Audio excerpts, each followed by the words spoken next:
जय हिंद दोस्तों। मैं air veteran corporal Mohan Chennai से। दोस्तों अभी और 9 दिन बाकी है, हम मिलेंगे दिल्ली जंतर मंतर में। दोस्तों सब लोग जो है ना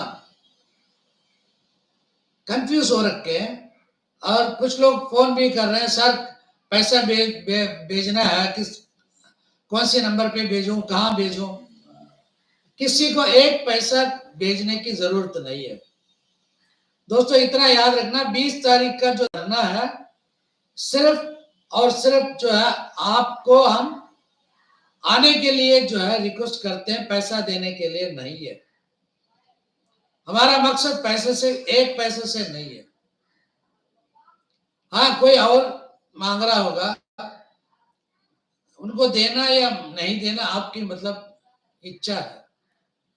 हम किसी के बारे में कुछ भी नहीं बोलेंगे, क्योंकि एक दूसरे की टांग खींचना है ना, हमारा मकसद नहीं है। हम सबके साथ हाथ जोड़ना चाहते हैं, सबके साथ मिलके अपने हक के लिए आवाज उठाना चाहते हैं। ये जो बंदा है जो रोज जो सिविलियंस जो डालते हैं, ये समझ में नहीं आ रहा इनके जो मकसद क्या है। ये 20 तारीख का सबको मालूम है कि 20 तारीख को जो है जंतर मंतर में धरना प्रदर्शन होने वाला है और पक्का होगा और इंडेफिनेट हो, एक दिन का नहीं है। जब पक्का जब धरना होने वाला है तो ऐसे जो है कि दूसरे संगठन को जो है उनसे इंटरव्यू लेते हैं कि आपके संगठन के बारे में आपका जो मतलब कौन सी तारीख का एजिटेशन है, क्या है क्या नहीं है। तो ये जो है ना कुछ समझ में नहीं आ रहा इनके मन में क्या है। अगर कहीं ये मतलब किसी के साथ मिलके तो साजिश नहीं कर रहे क्या। और दूसरा एक बंदा है जो डेली टेबल बना के डालने वाला है, वो जो है वो कहता है कि अगर इस पर्पस के लिए है तो हम सोचेंगे, सोच विचार करेंगे, दावत देंगे तो हम आएंगे। अरे कौन किसको दावत देगा। हम मद्रास में बैठे हैं, कोई असम में बैठा, कोई वेस्ट बंगाल में बैठा, वो लोग कहां से आ रहे हैं, कैसे आ रहे हैं। हर एक आदमी का, हर एक वेटरन का अपना अपना मकसद है आने का और सबका प्रॉब्लम है। मतलब मैंने जैसे मैं बार बार कह रहा हूं, लिबरलाइज्ड फैमिली पेंशनर से लेके special family pensioner, reservist, honorary Naik, honorary Havildar, honorary नायब सूबेदार, सूबेदार, सूबेदार मेजर, ऑनरी कैप्टन तक सबका अपने अपने प्रॉब्लम्स है। इसीलिए वो जो है अपनी प्रॉब्लम्स बताना और अपनी प्रॉब्लम्स के बारे में आवाज उठाना चाहते हैं। दोस्तों जहां से मतलब हमारा पेंशन सैंक्शन होके आना, हर जगह पे सिविलियन बैठे हैं और जो पुराने सिविलियंस जो चले गए, अभी जो सिविलियंस बैठे उनमें पता नहीं कितने लोगों को काम आता है, पेंशन के बारे में ज्ञान है। आपने वन रैंक वन पेंशन का पहले वाला जो है टेबल नंबर 7 भी देखा, अब की बार का टेबल नंबर 7 भी देखा, बहुत अंतर है दोनों में। किस तरह बनाया इसके बारे में कोई नहीं जानता।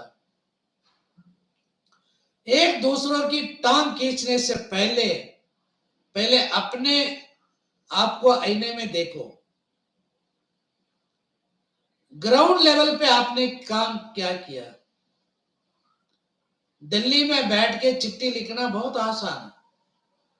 चिट्ठी तो हर संगठन लिखता है, सिर्फ एक संगठन नहीं, हर संगठन वाले लिखते हैं चिट्ठी। चिट्ठी लिखना वो अलग काम है, ग्राउंड लेवल पे काम करना अलग काम है।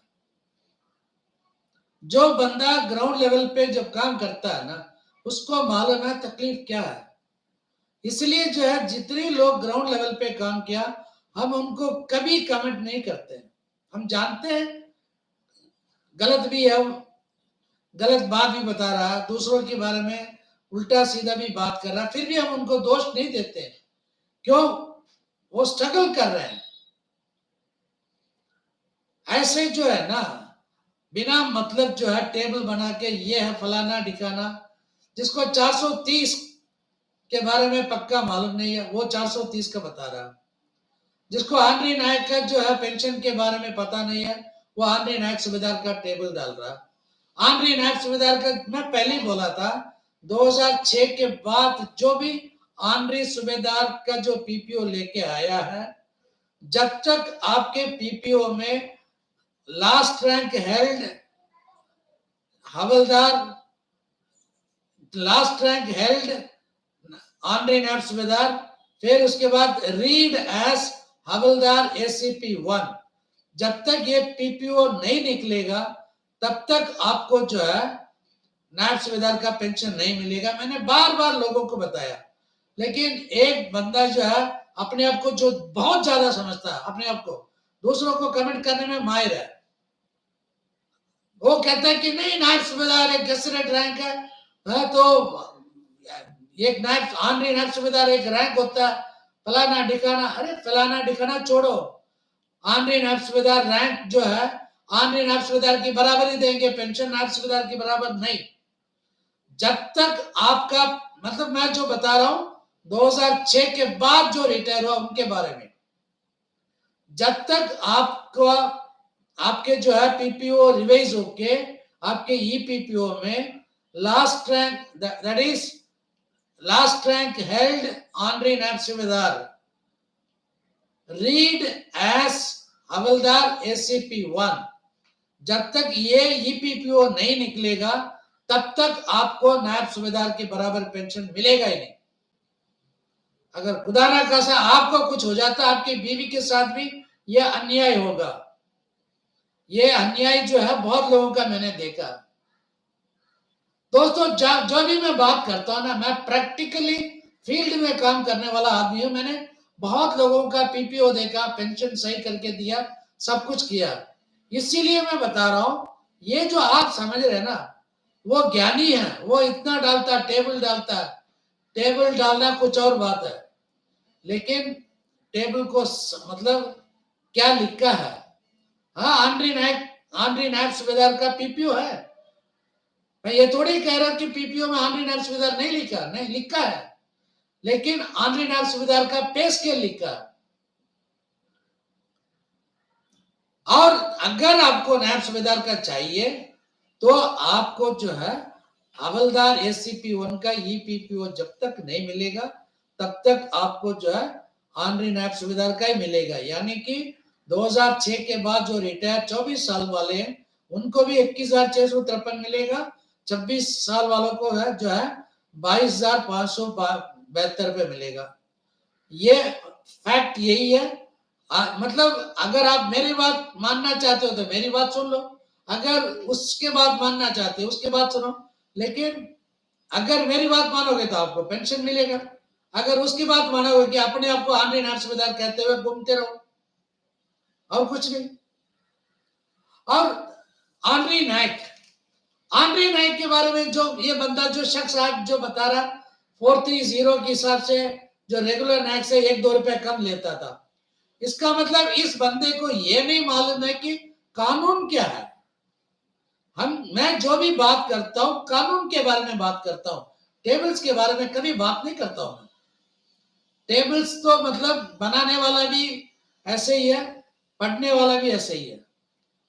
कानून के हिसाब से आंद्री नायक और टीएस नायक जो है दोनों का जो है 1 रुपी, मतलब रेगुलर नायक से 1 रुपी लेस,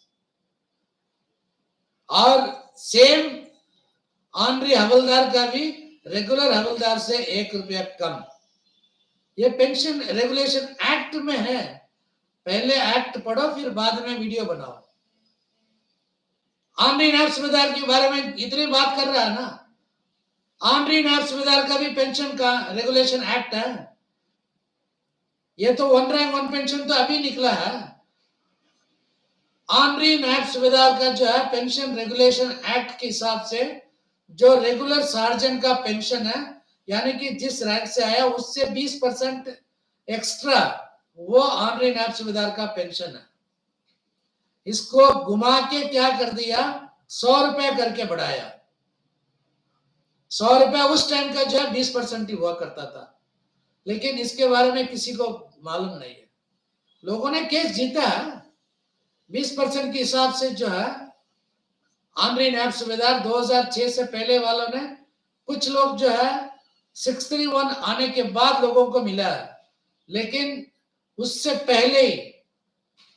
पहले आंद्रे नैब सूबेदार जो है, जब 9382 निकला है ना, जब सर्कुलर नंबर 430 जब निकला, फिर सर्कुलर 501 निकला, उसी टाइम केस कर दिया था कि हमारा जो है हवलदार से 20% बढ़ के फिक्स होना चाहिए करके कोर्ट में गया, ले लिया।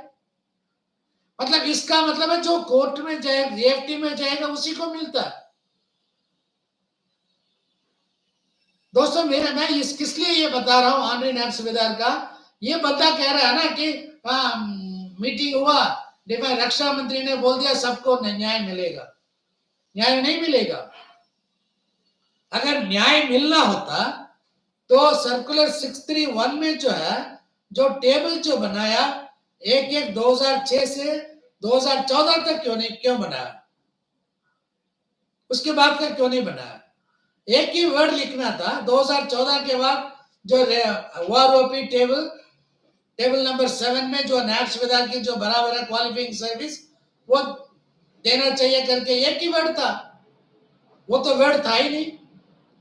कितने लोगों ने मेरे कहने के ऊपर आरटीआई डाला, लेटर लिखा, सबको एक ही जवाब मिला, आपको सर्कुलर नंबर 631 के हिसाब से हमने अरियस दे दिया। यहां तक कि जो है एक हमारे आंद्रे नैब सूबेदार का जो आरटीआई उसने जीए डाला था कि 1 रैंक 1 पेंशन का जो है 8425, जो हमारा 1 रैंक 1 पेंशन में जो फिक्सेशन किया है, उसका ब्रेकअप पूछा उसने, यानी कि उसमें बेसिक पेंशन कितना है, ग्रेड पे कितना है और एमएसपी कितना है। दोस्तों इसका कोई जवाब नहीं है, इसका कोई जवाब नहीं दिया, क्योंकि जब टेबल नंबर 7 में जो है 8425 जो है वो सर्कुलर 555 का है, लेकिन 8330 जो 2006 से जो दिया है वो सर्कुलर नंबर 631 के हिसाब से, जो 631 निकला था 2020 में। आप ध्यान से ये इस बात को है ना, आप ध्यान रख लेना, 555 किधर है, 631 किधर है। तो 631 में जो है प्री 2006 वालों को जो है 8330 दे दिया। जब 8330 का ब्रेकअप क्या है, ग्रेड पे उसमें है 4200। दोस्तों ये आपको याद रखना, 4200 का जो ग्रेड पे का आधा दिया, तभी तो आपका 8330 बना। आपका आप अगर जोड़ोगे ना 4200 और 2000, 6200, फिर उसके बाद उसके साथ 10,000 60 रुपए जो है आपका मिनिमम फिटमेंट टेबल पेंशन का नहीं, पे का। आप सबको जोड़ोगे तो आपको आएगा 16,660, उसका आधा है 8,330, यही आपको मिला था।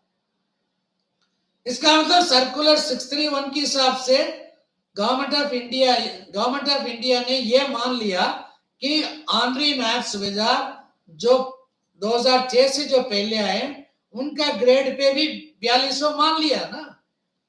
तो जब वहां पे 4200 जब मान लिया है, तो जब सर्कुलर नंबर 555 वो पहले निकल गया, उसमें जो है आपका जो 8,425 जो फिक्स हुआ है, वो आपका जो है ग्रेड पे उसमें 2800 के हिसाब से। तो इसका मतलब वो गलत है ना, वो गलत। तो इसका मतलब वहां पे जो आपका जो है 1400 रुपए जो है आपका ग्रेड पे खा गया ना, ये वो वाला जो है यहाँ पे अगर रिफ्लेक्ट होता है ना, आपको जो है नायब सूबेदार की बराबर हो जाएगा। क्या इस बंदे को इतना भी अकल नहीं है? हमने चिट्ठी लिखा, अरे चिट्ठी मत लिखो, ग्राउंड पे आ जाओ, जंतर मंतर में अपना संगठन वालों को लेके आ जाओ, बोलो कि ये नाइंसाफी हुआ अब तक, ये मतलब क्यों नहीं दिया, क्यों नहीं आते हो? दूसरा संगठन के बारे में बोलने वाले जो है ना, हमेशा सबसे पहले अपना पीठ देख लो, क्योंकि तुम्हें अपना पीठ दिखाई नहीं देता है ना, आईने के सामने है ना, अपना मुंह देखो। कभी ग्राउंड पे आया? फिर बताओ दोस्तों, ये मतलब मैं इसलिए बता रहा हूं, हमारे कुछ दोस्त लोग हैं, अगर उनके बोलने में कभी गलती भी हो जाता है, पे पेंशन में है ना, चाहे मैं हूं या कोई भी हो, पे पेंशन में कोई मास्टर नहीं बन सकता, क्योंकि हमारा डिफरेंस बहुत है। तीनों फोर्स में अलग अलग कानून था, और वन रैंक वन पेंशन में इक्वलेंट रैंक करके ऐसे ऐसे मतलब बेवकूफ बनाया लोगों को, इसी की वजह से जो है सबका प्रॉब्लम हुआ। और उसी टाइम जब हमने कैलकुलेशन किया था, एयरफोर्स वालों को बहुत नुकसान हुआ। दोस्तों फिर भी हम चुप है, क्योंकि फायदा सबको मिल रहा है, इसलिए हमें कोई प्रॉब्लम नहीं है। आपको मालूम है कि आज के दिन में एक सार्जेंट जो रिटायर होता है एयरफोर्स से, चाहे एक्स ग्रुप हो या वाई ग्रुप हो, वो हवलदार से, जो आज का रिटायरी हवलदार है ना, अगर वाई ग्रुप या वाई ग्रुप के साथ तुलना करो, एयरफोर्स के जो सार्जेंट है आर्मी के जो हवलदार से कम जो है 1200 रुपए ज्यादा ले रहा है। आपको मालूम है ये? क्योंकि आपका जो है 24 साल में हवलदार एसीपी 1 मिलता है, यहाँ पे 24 साल के अंदर जो है ना, ये वारंट अफसर बन जाता है, यानी कि सूबेदार के बराबर। मैक्सिमम ट्रेड्स में बता रहा हूं, ये आपको अजीब सा नहीं लग रहा? एयरफोर्स का जो है कानून सुपर एनुएशन तक कर सकता है, आर्मी में नहीं कर सकता। ये आपको अजीब सा नहीं लग रहा? हाँ, उसका वजह है क्योंकि 99% एयरफोर्स यूनिट जो है वो पीस एरिया में है। यहाँ पे जो है सुपर एनुएशन तक इनका जो है बारकोड नहीं होता, लेकिन आर्मी ऐसे नहीं है। असली जंग लड़ने वाले जो है आर्मी के होते हैं, इसलिए जो है आर्मी को यंग और फिट रखने के लिए जो है जल्दी घर भेज देते। यही फर्क है। लेकिन पे पेंशन जो है ना, जो जैसे मैं बता रहा था, कोई मास्टर नहीं है। अगर किसी ने गलती भी कर दिया उसमें बोलने में, उसको करेक्ट करने का भी एक तरीका होता है। ये नहीं कि क्रिटिसाइज करना। कहता है कि 20 तारीख को क्यों इकट्ठे हो रहे हैं, मकसद क्या है? अरे इतना वीडियो निकाल रहे हैं, मकसद हर एक का एक मकसद है। अरे मैं बता रहा हूं, सबसे बड़ा मुद्दा जो है लिबरलिस्ट फैमिली पेंशनर, जो मार्टिस फैमिली है, उनके साथ नाइंसाफी हुआ। ये इतना काफी नहीं है तुम्हारे संगठन के लिए, जो कहते हो कि मतलब हमारे संगठन वीर नारियों के लिए काम करते हैं। एक ही संगठन, ऐसे संगठन है हिंदुस्तान के अंदर जो जेसीओस और वीर नारीज के लिए आवाज देने वाला संगठन। आपको वीर नारीज के बारे में पता नहीं है?